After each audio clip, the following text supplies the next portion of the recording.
Many of the import and export dialogues have a conversion option for the types of normalized, real, and scale.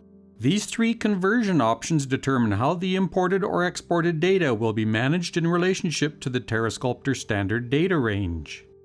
For example, TerreSculptor has a data range of 0.0 to 100.0 in floating point values. If an import of 16-bit unsigned short data, such as a 16-bit grayscale image, is performed, TerreSculptor needs to know how to convert that 16-bit data with a range of 0 to 65,535 down to its internal 0.0 to 100.0 range.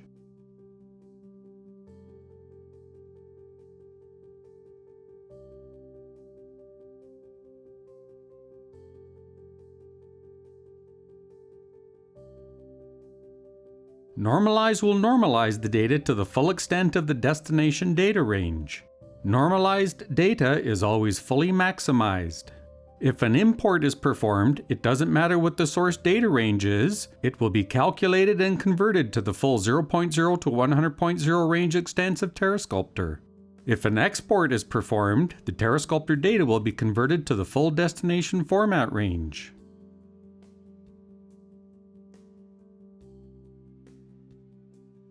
Real will always treat the data as its original values and range. The data values will be copied straight across with range bounds clamping to the destination format range. If an import is performed, the data values will be copied straight across and clamped to the TerreSculptor 0.0 to 100.0 range.